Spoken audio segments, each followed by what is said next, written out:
So very tough act to follow. So that was an impressive presentation, very high energy. I cannot match that. I do have a Luxembourgish time difference, so I'll have to deal with that one and not a California one. But jokes apart, very happy to be here. Thank you for the organization to have me. What's my purpose here? I would like to talk to you a little bit about what is behind Alexa, Amazon Alexa. What are we doing? Why did we start working on Alexa? And why you should perhaps pay attention and why your customers are asking about this. So we started from this. Not too long ago. Some of these things are still in use, believe it or not.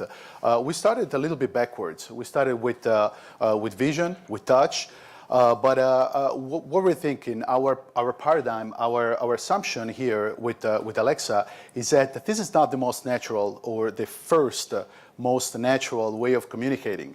I'm communicating with you right now. I'm using voice. I'm also using my hands because I'm Italian, but that's a different story.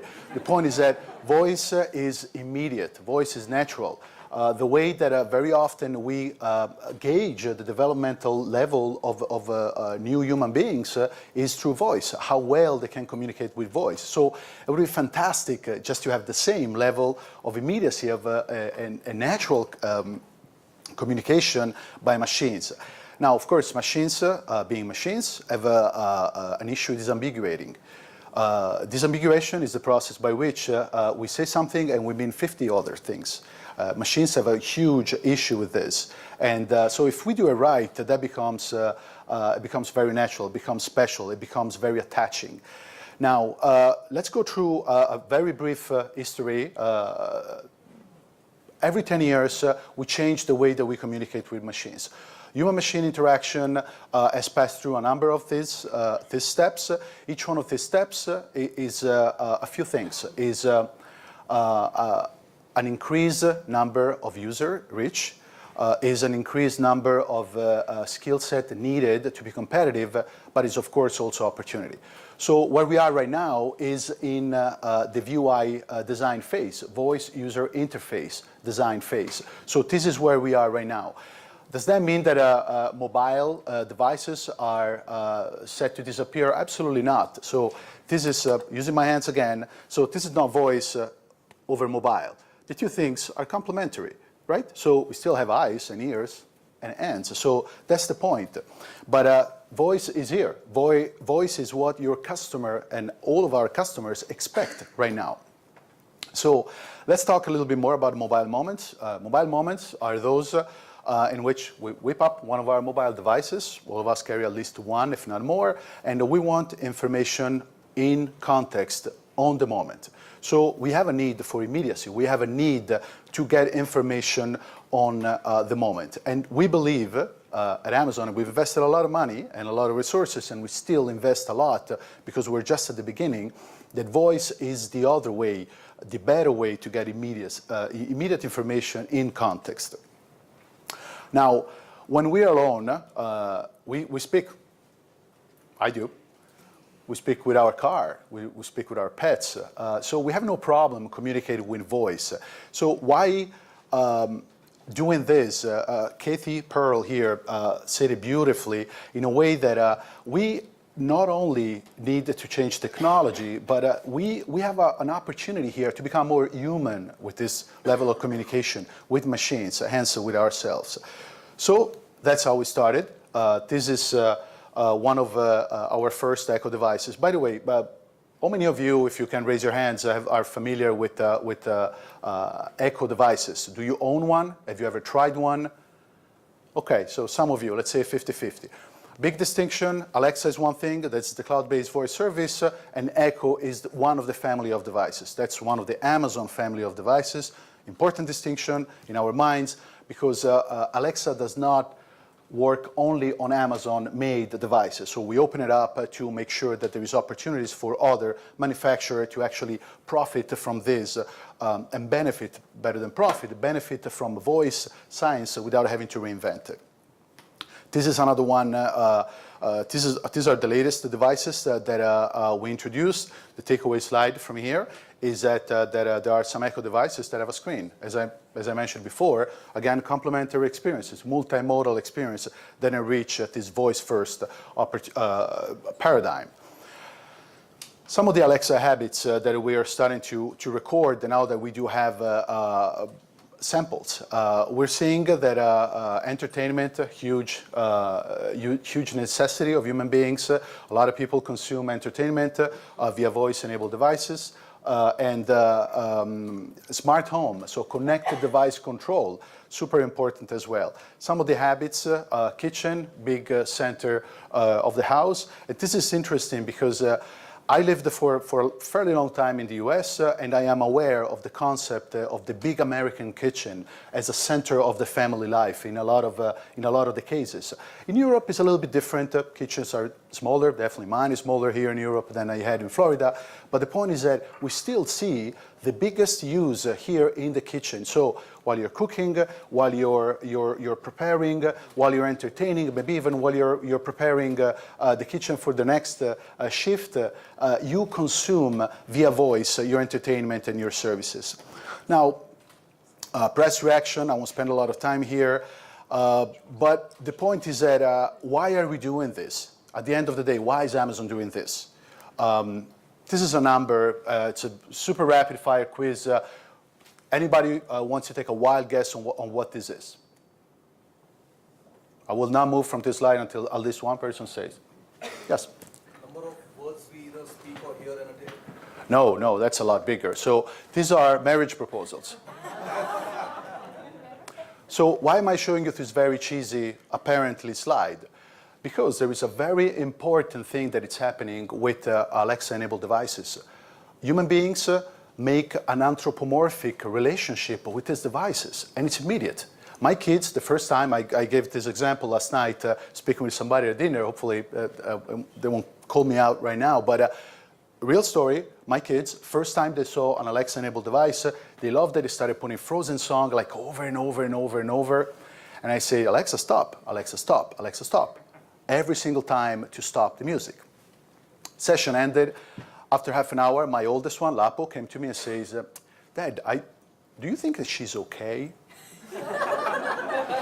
He was talking about a cylinder about ear high. And he asked me if she was okay or if she was offended by my tone of voice. That's fantastic. That's exactly what's happening here. So people are anthropomorphic, are given a human nature, a human characteristics here to this interaction. Super important. But again, let's go back to why we're doing this. Some of you, hopefully, the majority of you are familiar with this. This is the deck, one of the main deck of the original Enterprise Starship. So this is the vision. We wanted to replicate for everybody, for all of our customers and all human beings, an omniscient, omnipresent computing personality that is available in your ambient. So very important distinction between having a device or a series of devices and being able to speak with a room, with a house, with a whole home, with a car, with an office. So read this quote a second. So this is the last column from Walt Mossberg, a wordsmith that has been one of the sage of technology and innovation. So he said it beautifully with regards of ambient computing. That's exactly what we started with. And considering that this is an innovation-centered session or audience, I would like to share with you one of the ways that we do innovation inside Amazon. We have a process that is called working backwards. So we start from an idea, of course. Anybody is very free and very open to bring ideas up. And we start writing a press release.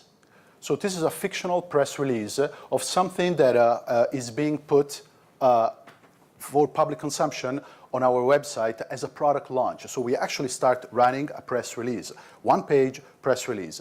This is done as an initial vehicle to gain acceptance, to gain the buy-in from the organization.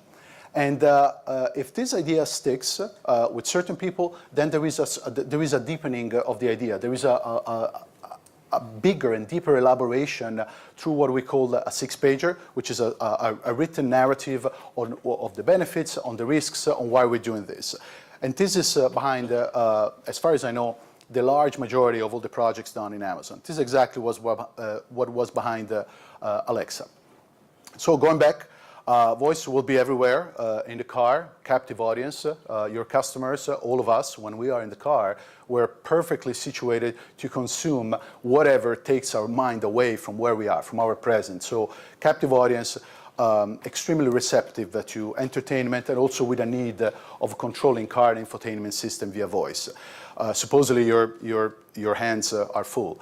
So kitchen, another use case that we see, and then everywhere in the house. Number of partners working with us, as I mentioned. I'll give you a little bit more information later on, but we're opening this up. For us, it's not important to have necessarily this specific device as a focus of this initiative, of this innovation, these ideas. For us, it's important to have Alexa truly as a connective tissue inside a house, and we see it as an entry point to connect and to speak with our home, with our connected device. There is features like this is one, it's one of my favorite, echospatial perception. Given several devices throughout the house, I walk around, I speak with my house, but only the closest device will answer back. It's more complex to explain actually to experience, because it really feels like you're talking with an entity. Now, how do we expose this? Two major framework. We can either have the opportunity to add new features, new skills to Alexa via this framework that we call the Alexa Skills Kit. And this is the equivalent of voice-first apps. So you as a brand owner, as a company, as a customer-based organization or customer-oriented organization, hopefully, can create new channels to reach out to your customers on this innovative channel. The other side is the Alexa voice service. This is basically given any physical object, as long as this object has a speakerphone, a microphone, and a connection, it can have Alexa in it. So you can embed Alexa into any of your devices, recreating the voice interactions with new things. If you're thinking about walking sticks for visually impaired people, if you think about bike helmets or motorcycle helmets or refrigerator, there is a number of things that can be done in this space. If your product has these three things, or if your customers, your client products have these three things, you can embed Alexa into it. Now, currently we have 25,000 plus skills. We have a number of skills, some of you that might be already using this. But the point is that to give new access to your customers, to your brand, to innovative channels. Once the skills are created, they are promoted, they're made discoverable in a way that is very similar to other Amazon products in our retail websites. Now, how can we do this now? How can we make this happen right now? And again, for those of you that have tried any Alexa-enabled device, it actually works. That's why I made the transition inside Amazon from Amazon Web Services to Alexa when I had the opportunity. Because this is a machine that you speak with, and she speaks back. Most of the time she understands what you're saying, and when she answers back, she makes sense. So, but it's a machine. So I'm a sci-fi a big fan. I grew up with reading a lot of sci-fi, and this is the future in my present, and this is in all of our present, and it's right now possible because of this advancement in science of speech recognition. There is also other things, automatic speech recognition. This is the first component. This is what actually allows Alexa to understand if this is noise or if this is signal. Then once this is deemed to be signal, it's sent up to the cloud for processing in our module that is, it's made of a lot of different components, but it's a natural language processing component that extrapolates the intent that we call. So the intention of the human being's message. Then we have access, and by access we mean access to very large data sets. We're talking about machine learning here, so the larger and the better, the more accurate data sets, the better the performance and the accuracy of the recognition will be. Cloud is what made this possible, and then of course everything is wrapped in artificial intelligence and machine learning. Now, I will I'll just go over very quickly on how a typical Alexa Skills Kit works. User speaks nearby a device, usually about 25 feet in a not super crowded room, still does the trick. So far field recognition is what we call it. These human beings' words are sent over, once recognized to be directed at Alexa, sent over to the cloud. The cloud does ASR, NLP, sends it this intent, this intention to the back-end processing, which sends it back a response that is both visual and voice, and the user is happy. All of this is done in half a second. So very quickly, works natural. Why am I stressing on the duration? Because unless we make it very fast, users will simply go away. We all do this. Somebody yesterday told me that there is a 400 millisecond I don't know what the technical term is, but a gap of patience, that's what I call it, 400 milliseconds before we hit again an electrical switch. That's 0.4 seconds, so we have no patience, absolutely none. So if you think about it, this is half a second and it's still sounding natural. We're really on the boundaries that having to do something that is really, has to be engaging. If we have a very low tolerance for things that don't work the way that we want it. So, how do you start? How do you tell your customer to start? Start small. So this is, don't try to get something super complex. Go for the utility, go for the crawling first, figure out what's the unique, what's the core utility for the user. One of the most used and most engaging set of skills currently, I hear a feedback. Is that just me or, okay. Maybe just me. One of the most engaging skills and family of skills that we do have is nature sound, ambient sound. I use it sometimes when I really have a hard time and I don't remember in which city I am. I use it on a loop and then it puts me to sleep. It does one thing. It just plays that specific sound that the user wants. Super core, super simple, but super effective. So start small and concentrate on doing. Utility is where you want this experience to be. Don't try to get an unsolicited set of information. Customers and users of this technology will simply go away. Now, as I mentioned, Alexa Voice Service, you can embed Alexa in a number of physical things, automotive, inside the car, you name it. There is a lot of partners that are already working with us, creating a robot, Sonos One just recently announced, mobile devices. This is the future. This is what we have to pay attention to. It is super important. Of course, I am biased, but this is important. Your customer have now the expectation that the communication with the machine will be done even with voice. So this is important to pay attention to. Some things that we're working on, and they're now public, are notification, for example. So very carefully, we have created a way of notifying user proactively of relevant information for customers.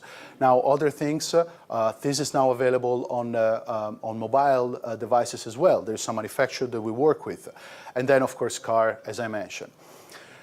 But now that I'm about to wrap up, it's super important, it's very close to my heart to remember that not only we have a commercial opportunity here, not only we have an innovation opportunity here, but we can do some good.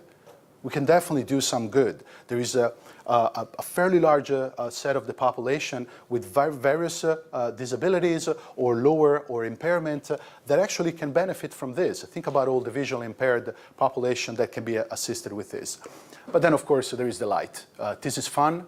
This is extremely engaging, and it's you see it in the eyes. I see it in the eyes of my kids.